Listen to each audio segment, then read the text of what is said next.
तो मुझे इस वक्त शहरी मान जी का एक गाना याद आ रहा है। कौन सा? हॉस्टल। हाँ, कि मैनू एक दिन दे ली हॉस्टल वाला कमरा दे दियो जी, मैं रड़िया रार ओ पीनी काटना पड़ेगा मेरे को तो पानी पियो, जूस पियो, कुछ भी पियो। पर वो जो गाना है ना, मतलब बहुत ही इमोशनल गाना है वो भी, यार अनमूल्य गाना, that is also very emotional. और वो ये सारी चीज़ें ना आपको उस कॉलेज के टाइम में पहुंचा देती हैं। ये हमारे तक ही है ये वाली चीजें, है ना? इसके बाद ये गाने बंद है जो इसके हमारी हाँ। जेंजी है उनकी। जिंदगी दो, ये कॉलेज के उस पार कुछ और है और यहाँ कुछ और है। यहाँ हम जिंदगी को नचाते हैं और बाहर जिंदगी हमको नचाएगी। विद दैट नोट हमारे पास तन्वी है, अनवी है और यहाँ पे ज्योतिर्मय है, जो कि ऑर्गेनाइजिंग कमेटी फ्लेम्स 2026 के मेंबर्स हैं। और जो ज्योतिर्मय मैं बताऊँ, ये हेड भी कर रहे हैं इस पूरी कमेटी को। और इन्होंने ये पूरा जो 3 दिवसीय कार्यक्रम था अभिलाषी यूनिवर्सिटी में, इसे ऑर्गेनाइज़ कराने में बहुत बड़ा अपना योगदान दिया है। पूछते हैं इनका एक्सपीरियंस कैसा रहा और कितना टफ़ था, क्या क्या चैलेंजेस आए इस बार। तन्वी जी, आपसे शुरू करते हैं। सर बहुत टफ रहता है इतना क्राउड एक साथ संभालना। मतलब मेरी तो एक्चुअली ड्यूटी स्टेज पे थी, तो as a stage committee member अगर मैं बोलूँ तो इतना क्राउड संभालना, इतने लोगों को एंटरटेन करना एक बहुत बड़ा टास्क रहता है, क्योंकि आपको पता नहीं लगता कि कभी ये लोग बोर हो जाते हैं। आपको एक एनर्जी, एक वाइब मेंटेन करके रखनी पड़ती है। आपको बैक स्टेज परफॉर्मेंसेज भी रेडी करके रखनी पड़ती है, कोई आ रहा है कोई नहीं आ रहा है, बहुत चीज़ें आपको एक साथ ही मैनेज करनी पड़ती है। बट कर लेते हैं, क्या कर सकते हैं, मैनेज है, कराना पड़ता है फेस्ट यूनिवर्सिटी के लिए। तो यूनिवर्सिटी को रिप्रेजेंट कर रहे हैं, तो हाँ ये तो चैलेंजेस फेस करने पड़ते हैं। अनवी मैम, बताइए कि इस बार थोड़ा बारिश ने भी बहुत खलल डाला, उस बारिश के चलते कितना चैलेंज था और क्या क्या आपको करना पड़ा? बारिश के चलते इस बार हर चीज़ बहुत परफेक्ट टाइम पे थी, बट मौसम ने हमारा साथ नहीं दिया। This is the bad thing जो हमारे साथ हुई। बट उसके चलते भी हमने बहुत सारी चीज़ों को मतलब ऑडिटोरियम में ही करवाया। जैसे हमारी मॉडलिंग थी जो ऑन स्टेज यहाँ पर बाहर होनी थी, बट कुछ स्टेज की दिक्कत की वजह से बारिश हो रही थी उस दिन बार बार। बारिश इतनी ज़्यादा थी कि फिर सारा स्टेज बंद हो चुका था, तो फिर उसको ऑडिटोरियम में करवाना पड़ा। वहाँ पर मुश्किल आई बिकॉज उनकी कोरियोग्राफी वैसे नहीं हुई थी जैसे स्टेज के अकॉर्डिंग होती है। वो चीज़ें देखनी पड़ी। अंदर ऑडिटोरियम में बच्चों को कैसे हैंडल करना, इतना ज़्यादा क्राउड, वो देखना पड़ा। बहुत सारी चीज़ें थी जो बारिश की वजह से ख़राब हुई। ज्योतिर्मय, आप तो इसको लीड कर रहे थे, क्या किस का आप योगदान मानेंगे इसको, इतने मतलब बारिश होने के बावजूद आपने एक सक्सेसफुल इवेंट को पुल ऑन कर दिया, किस को श्रेय देंगे इसका? सबसे पहले तो नमस्कार आप सभी को। तो पहला श्रेय तो मैं दूंगा अपने चांसलर सर डॉक्टर आर.के. अभिलाषी को। दूसरा श्रेय दूंगा मैं डॉक्टर एल.के. अभिलाषी, हमारे प्रो चांसलर हैं। बाकी doctor Promila Abhilashi, doctor Narmada Abhilashi, Narendra sir हमारे फाइनेंस ऑफिसर हैं। हमारी मैनेजमेंट टीम हमारे लिए बहुत सपोर्टिव है। जब पहले दिन बारिश हुई तो उन्होंने हमें खुद फ़ोन करके बोला कि बेटा बाहर प्रोग्राम नहीं होगा तो सिंगर कैंसिल करने पड़ेंगे, कैंसिल मत करो, आप लोग जो है प्रोग्राम ऑडिटोरियम में कराओ। उन्होंने हमें टाइम भी आधा घंटा पौना घंटा एक्स्ट्रा दिलवाया पुलिस से रिक्वेस्ट करके। तो मैं सबसे पहले तो अपनी मैनेजमेंट का बहुत धन्यवाद दूंगा।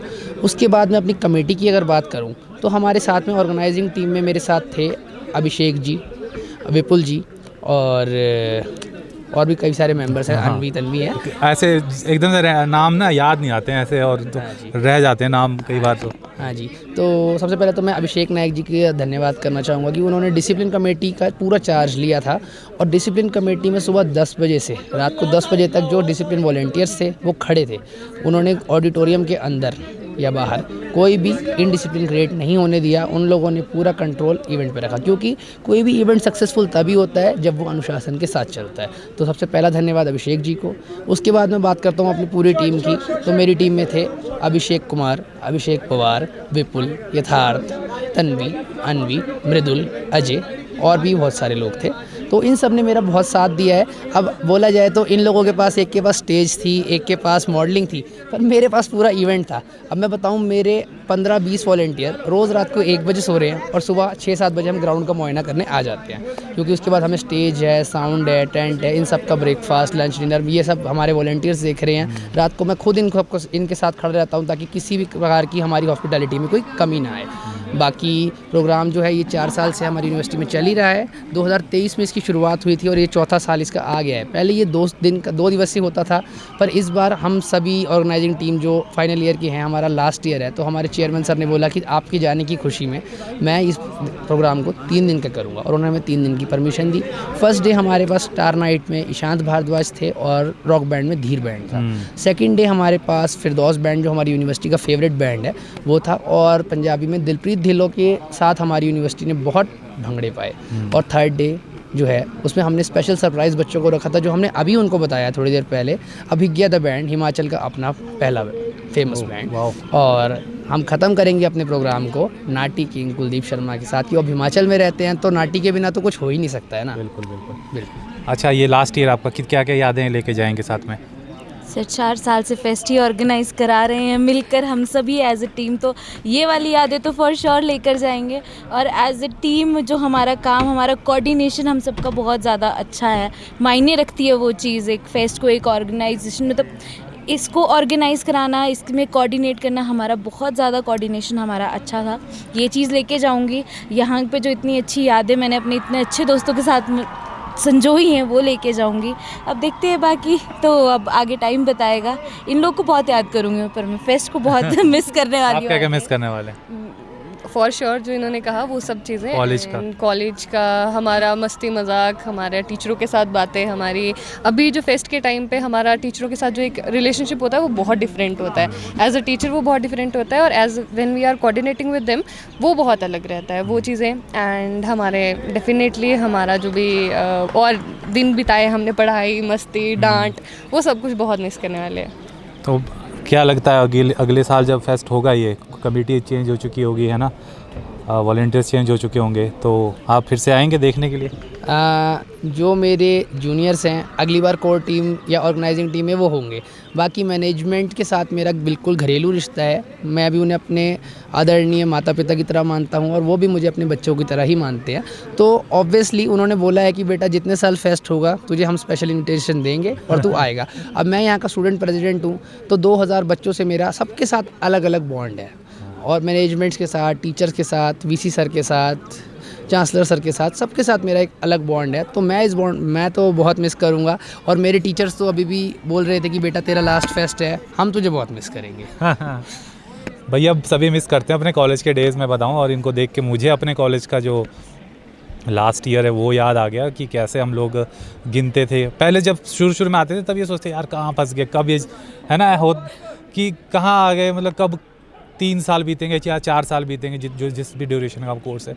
और फिर धीरे धीरे जब बॉन्डिंग्स बनने लगते हैं, जब ये सब होने लगता है, तो जो छुट्टियाँ मिलती थी ना 2 महीने 1 महीने की या 15-20 दिन की छुट्टियाँ ब्रेक सेमेस्टर के बीच में, वो भी हम सोचते थे यार क्यों मिली हुई हैं यार, ये दोस्त चले जाएंगे, थोड़ा और वक्त। और जब लास्ट का पॉइंट आता है तो उस वक्त तो अभी देखो कोई अवार्ड लेके निकला तो कैसे चीखते हुए आ रहे हैं। तो ये जो फ़न है पूरा, ये जो वाइब्स हैं, ये डेफिनेटली हर कोई मिस करता है। और एक चीज़ और मैं आपको बताऊँ, हम बहुत वादे करते हैं ना कि हम मिलते रहेंगे, हम रीयूनियन करेंगे, ये सब करेंगे।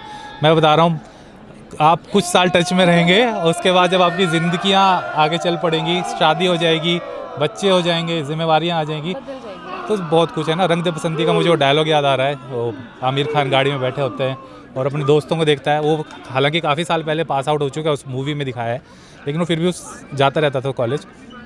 तो जो उसकी सू होती है, जो एक कैरेक्टर उसमें अंग्रेजी कैरेक्टर, उसको बोलता है देखिए ज़िंदगी ये कॉलेज के उस पार कुछ और है और यहाँ कुछ और है। यहाँ हम ज़िंदगी को नचाते हैं और बाहर ज़िंदगी हमको नचाएगी। With that note I want to finish this interview. बहुत अच्छा लगा आप सबके साथ इतना अच्छा इंटरेक्ट करके। ज्योतिर्मय इसका मैंने लीडरशिप क्वालिटी भी देखी, बहुत अच्छी तरीके से इसने सब कुछ हैंडल करता है। लास्ट ईयर भी हमने देखा था। हम इस फेस्ट को 3 सालों से कवर कर रहे हैं और डेफिनेटली हम हर साल आपकी तरफ से हम आते रहेंगे। आप हमारे चैनल पर देखते रहना, है ना। हाँ तो हाँ जी। तो इस फेस्ट के जो हमारे टीचर कोऑर्डिनेटर थे वो हमारे dean student welfare doctor Devendra Sharma थे, और जिस इंसान की वजह से मैं बेखौफ होकर, बेचिंता होकर ये काम कर पाया, वो है हमारे vice chancellor doctor HK Chaudhary sir, जिन्होंने फेस्ट स्टार्ट होने के पहले ही मेरी पीठ थपथपा दी थी कि बेटा अच्छे से करो, ईमानदारी से करो, हम आपके साथ हैं। धन्यवाद। तो ये थी तन्वी, ये थी अनवी, ये थे ज्योतिर्मय। बहुत अच्छा लगा इनके साथ इंटरेक्ट करके। इनका लास्ट ईयर है एंड बेस्ट विशेज़ आपको फ्यूचर के लिए। आप बहुत अच्छा ग्रो करें ज़िंदगी में, जहाँ भी जाएं कुछ प्रोडक्टिव करें अपने देश के लिए, समाज के लिए, अपनी लाइफ के लिए सबसे बड़ी बात। और ऐसे ही आते रहें यहाँ पे, है ना, और घूमते रहें, है ना। हम तो हमारे चैनल पे तो आप हर साल देखते रहेंगे इस फेस्ट को, है ना। तो कैसी लगी आपको ये इंटरव्यू ज़रूर बताइएगा। हम थे अभिलाषी यूनिवर्सिटी में, फ्लेम्स 2026 कवर करने आए हुए थे और यहाँ पे हमें भी, और मैं आपको बताऊँ इस फेस्ट को पर्सनली मैं बताऊँ, मैं IIT भी हम जाते हैं कई बार, हम और भी कॉलेजेस में जाते हैं। ये ऐसा फेस्ट है जिसमें हम स्टे करते हैं यहाँ पे, हमको 3 दिन का स्टे भी मिलता है।